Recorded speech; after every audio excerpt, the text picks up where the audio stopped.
As the chase continued, fuel remained a concern for Torvey. At 10 p.m. on the 25th of May, he sent a signal to the Admiralty requesting if destroyers could be made available to provide an anti-submarine screen to King George V and to the other ships under his command. Rodney was expected to join Torvey during the course of the 26th of May, and she still had at the time 3 destroyers with her, but their fuel situation was beginning to become a cause for concern. Within the Admiralty, Captain Ralph Edwards had been at his post since the morning of the 24th of May.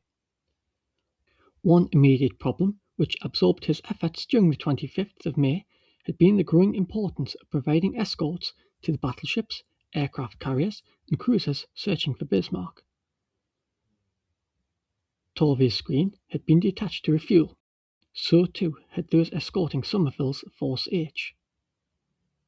The 3 destroyers screening Rodney had enough fuel to see him through the best part of the 26th of May, but that was all. With numerous capital ships now entering waters that could easily be reached by U-boats operating from their bases in the Biscay ports, Edwards was desperate to find more destroyers to throw into the hunt. The problem facing Edwards, however, was that there were no destroyers in port which were close enough to immediately provide support. The only destroyers close enough to Torvey were at sea, the 5 destroyers of the 4th Destroyer Flotilla, under the command of Captain Philip Van, which were escorting convoy WS-8B to the Middle East. At 2 a.m. on the 26th of May, orders were issued to Van to detach from WS-8B and to join Torvey. During the late afternoon of the 25th of May, the Admiralty's operations staff had sat down to plan the air patrols for the following day. As they met, they were in a despondent mood. Once the operations staff had completed their proposals, the duty captain telephoned them to Captain Charles Meynell, the Royal Navy liaison officer attached to Coastal Command headquarters at Northwood. Meynell took the proposals to Air Marshal Bowhill. Bowhill received the proposals and approved them. He did, however, question whether the Bismarck would steer a direct route for the French coast along the track of the proposed search areas. Bowhill had been a sailor himself, spending 22 years at sea in the Merchant Navy, and his trained seaman's mind told him that a direct course for the French ports was unlikely to be taken by Bismarck, because it would take her unnecessarily close to British airfields and would result in her making landfall at night on a rocky and treacherous coastline. If he were Lutyens, he told Meynell, he would steer a more southerly course towards the north of Spain before altering course eastwards when near the latitude of French ports. There should be an extra air patrol mounted to cover this area, he advised. The proposal was put to the Admiralty, which readily agreed. At Castle Archdale, the air crews of No. 209 and 240 squadrons were raised at 2 a.m. on the 26th of May and prepared for operations. From Castle Archdale, the Catalinas were to cover the routes to the French coast. Meanwhile, despite the strong belief that Bismarck was heading for France, as a precaution against a return to Norway, Lockheed Hudson's of No. 269 Squadron would patrol the Denmark Strait, while 2 Sunderlands carried out patrols to the south of Iceland. 2 further Sunderlands would maintain a continuous patrol between the Faroe Islands and Iceland.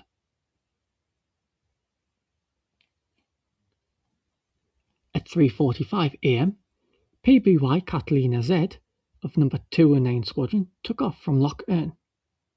The sky was inky black as Flying Officer Dennis Briggs lifted the flying boat off the water and struggled through the overcast to take the aircraft up to 3,000 feet. When he reached the west coast of Ireland, Briggs turned southwest and descended to the aircraft's assigned search altitude of 500 feet. From such a height, Briggs and his crew could not possibly miss anything. The sky, however, was almost completely overcast with clouds, almost down to sea level in many places. Due to the early start, the crew were tired. It was hard to stay awake. Once the Catalina was at 500 feet, Briggs switched on the autopilot while his co-pilot, Ensign Leonard B. Smith of the US Navy, settled down in his seat and dozed off. As an officer in the US Navy, Smith ought not to have been aboard the Catalina. Smith was, however, one of 16 volunteers from the US Navy who had agreed earlier in the year to accompany a dozen of the new Catalinas to Britain, which were being sent as part of the Lend-Lease Agreement, and to train the RAF airmen in how to fly and operate the aircraft. Despite travelling to Britain ostensibly to train RAF Coastal Command in how to fly the Catalina, in secret the American volunteers were participating in combat operations flying the aircraft.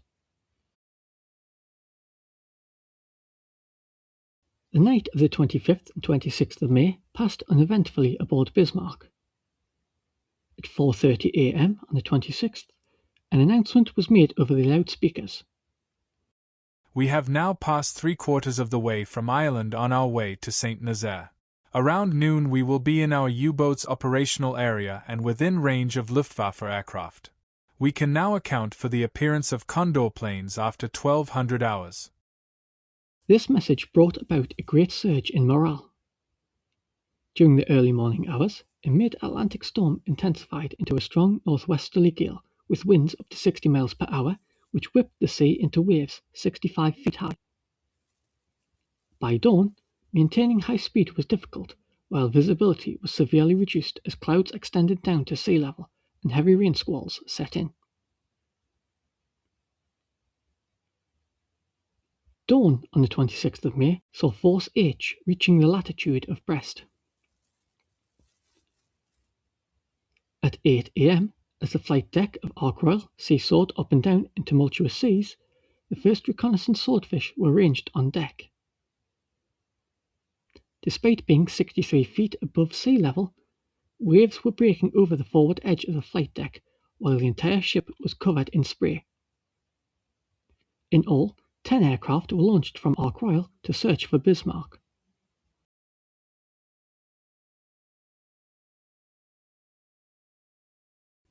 During the mid-morning, members of the crew of Bismarck began to paint recognition markings on the main battery turrets of the ship to aid identification from the Luftwaffe air crews.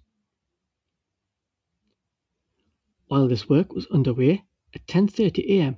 aircraft alarms rang out as an aircraft was sighted to port. Those on deck saw a flying boat, which was visible for only a few seconds before disappearing into low-lying cloud. Aboard Catalina Z of 209 Squadron, as Smith continued to doze, Briggs looked out at the grey cloud and seascape as the autopilot held the Catalina straight and level. At 9:45, the Catalina had reached its assigned search area and began to fly a crossover pattern. As the aircraft flew a search pattern, visibility began to clear a little, and at times the crew could see up to 10 miles. A few minutes after 10 a.m., Briggs climbed out of his seat and made his way to the back of the aircraft. Approximately 10 minutes later, Smith saw something at the limit of visibility, 8 miles away off the port bow. What he saw was a large warship devoid of any destroyer escort. Smith disengaged the autopilot, grabbed the controls, and called Briggs. Briggs scrambled forward to the cockpit and climbed back into his seat. As he sat down, he saw it, a large warship sailing southeast. Briggs shouted for Smith to take the Catalina in closer, to fly up the ship's stern. Smith pushed the throttles forward and pulled the Catalina around into a tight banking turn to starboard, climbing up into the cloud base. As Smith put the Catalina into a banking turn, Briggs clambered once more out of his seat and made his way back to the radio compartment.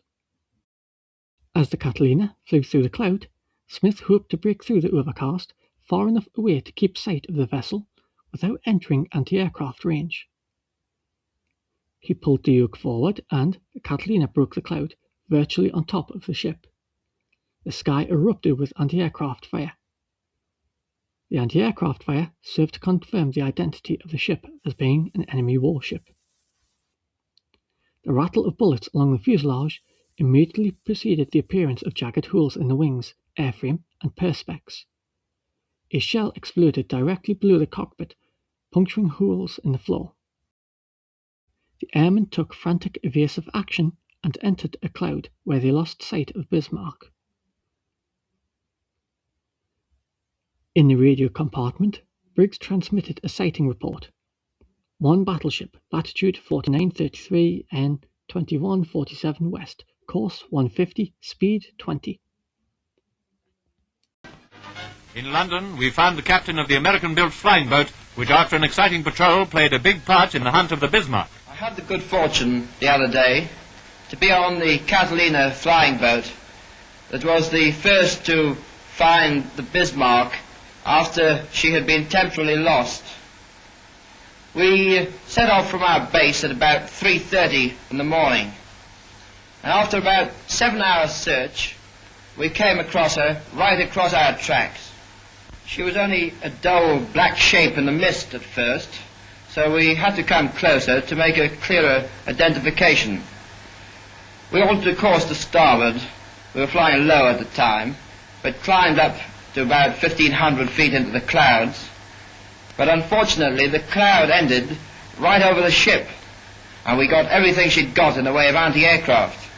We had to keep away from the Bismarck for a while we inspected damage done to the hull of the aircraft by shrapnel. Luckily, this wasn't too bad, and the holes that were made in the hull below the waterline were quickly plugged. While in the barrage, we had sent off a signal reporting the position of the enemy. This signal was intercepted by another Catalina aircraft, which was searching an area to the north. She proceeded immediately to the spot and eventually relieved us.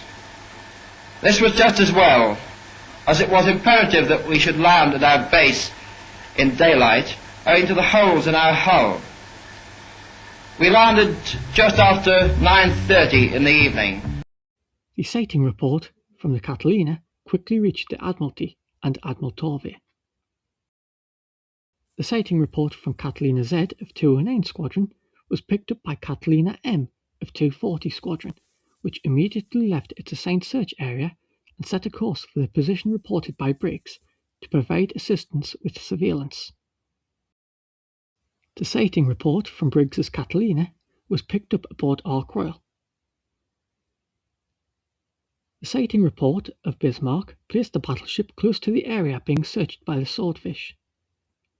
20 minutes after picking up the Catalina sighting report, the nearest Swordfish from Ark Royal had also made contact, transmitting a signal back to the carrier, giving the same position as the Catalina. 10 minutes later, a second Swordfish in the search pattern had moved to the position given by the first aircraft. Both Swordfish now had visual contact with the enemy. With 2 aircraft from Ark Royal now in contact, Torvey's hopes were greatly lifted. It was now vital that contact was not lost again. 2 additional Swordfish, fitted with long-range fuel tanks, were launched from Ark Royal to relieve the shadowers.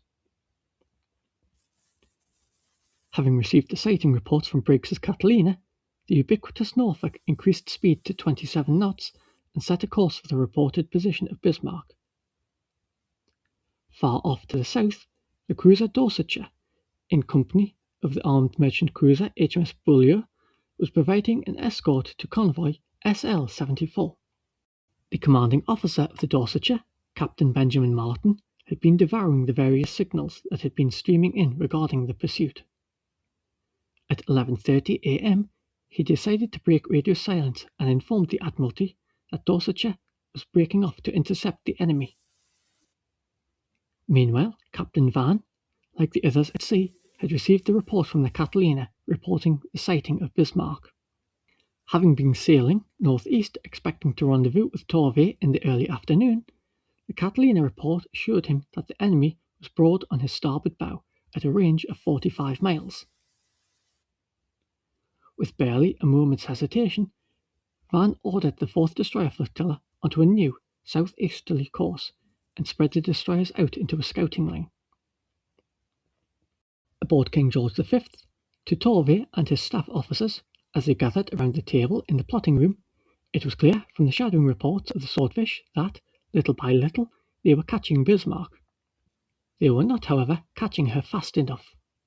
She needed to be slowed down. Many thanks for watching. Please subscribe for more updates, like and share. You can also help to support the channel at Patreon. Details are in the description box below. If you enjoyed this content, why not also check out my Substack page for more unique historical insights and articles. A link to the page is in the description box below.